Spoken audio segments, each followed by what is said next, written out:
Hi, Rocky Biasi here with the final video in the solutions focused formula. These are four questions that can help people move from feeling stuck to taking their next best step. So, the four-part process began with the goal or the problem. This was in video two, as you might recall. So, you might recall then that the beginning is to establish the purpose of the interview. So, is, are we talking about a problem or a goal? And remember, the solutions focused approach was actually certainly connecting with the person and their problem, but then orienting them to the goal or how they would like things to be different, right? So, there are several questions that we can ask to help bring that about. And you would have seen those much more in the goal. What I want to do today is instead of going through all of these again, is to actually show you how that would work. And you might recall that we used the case study of Jennifer, who was a student at a school that I was a guest speaker at, and she we didn't know one another. And she approached me after my talk to the students, and uh, I could see she was upset and she wanted to talk. And I said, "Hi, what would you like to talk about, or how can I help?" And she said, and she started talking about her parents. Comes up and she says, "Oh, I've got a problem with my parents." And I go, "Oh, okay. So what's the problem?" And then the whole focus is on the problem. Now, the problem with all of that is that she found it hard to talk about the problem. So after a while, I actually said to her, "Hey, so how would you like things to be?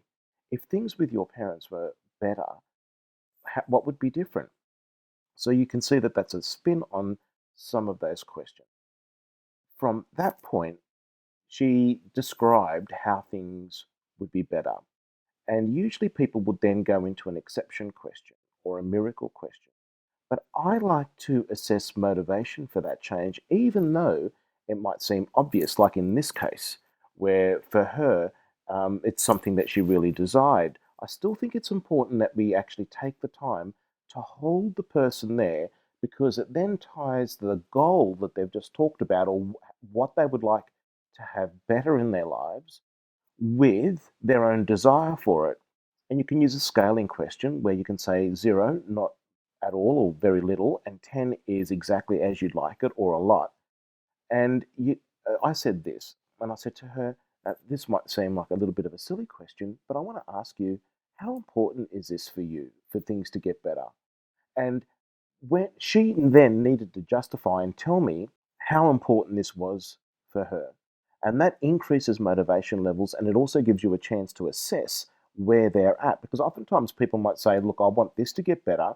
And then if you were to ask a question like this to assess motivation for change, and they go, well, I don't know. I'm not sure if I can do it. At least it brings up doubts and fears that they have, and then you can then address them.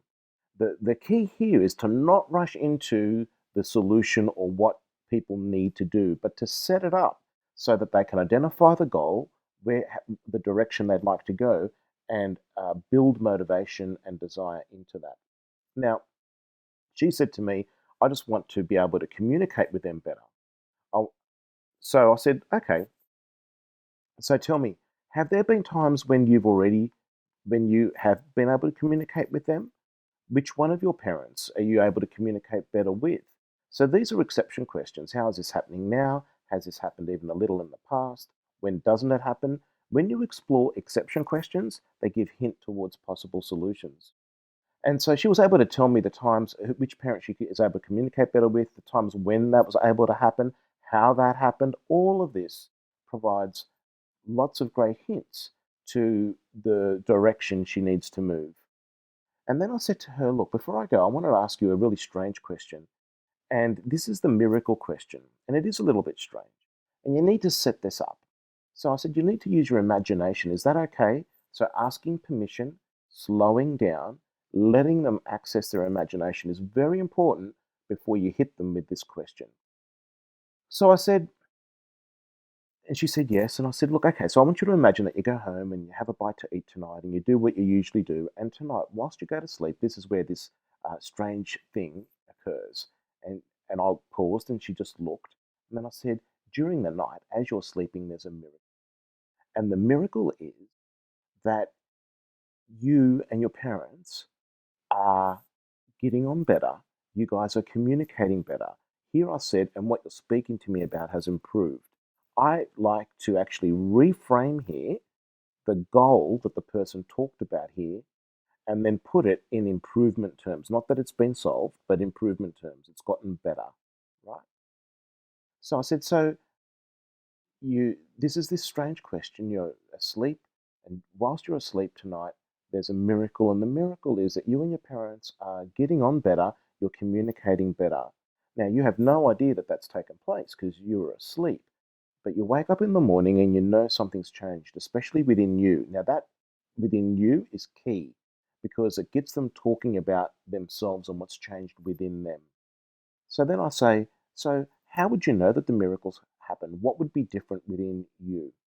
And that allowed her to talk about how she'd feel a lot happier, that she would be talking more at breakfast time, and she was able to go on and tell me about um, the miracle. And I prompted her and I go, what would happen next?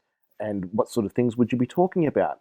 And so it needs to be very concrete and specific, the miracle question. And when you go back to the miracle question video that we did, you'll know that that opens up the reticular activating system in the brain.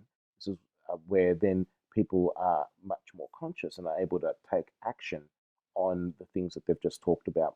So when all of this is defined, the miracle question and the goal, you want to make sure, of course, that it's in the positive and it's in process form. In other words, that it's in the presence of something rather than the absence of something. Let me give you a quick example. People say, well, my goal is that I don't want to be less anxious. Oh, I want to be less anxious. But the focus there is still on anxious. So I say, cool. So tell me, what would be different in your life if you were less anxious? And then able to then frame it in the positive. Again, in the here and now, specific, within their control, in the here and now, as specific as possible in the client's control and in the client's language. You can get this resource, by the way, just underneath this video, and it also goes through some questions. And I would like for you to do this yourself because then you'll have a much better, you'll feel much more comfortable in doing this with other people. So identify something that you'd like to change or improve in your life. And then how much do you want this to occur? How ready are you to actually make effort toward doing this? And there's a scaling question. There's 0 to 10, where 0 is not ready, 10 is 100% ready. Now, this improvement or change, has this happened in the past? Even a little? How did that happen? And what did you do to make it happen? This is the exception question. You can see how this gives hints towards directions and action steps. And then the miracle question, as we've just spoken about. All right. Well, I hope that this video 6, is the final video in the solutions focused video series, has been useful and has been a reminder and tied together the 4-part questions that we were talking about in the previous videos. Thanks and bye for now. To find out more information about the accidental counselor training, just scroll below this video and you'll be able to find out some more information there.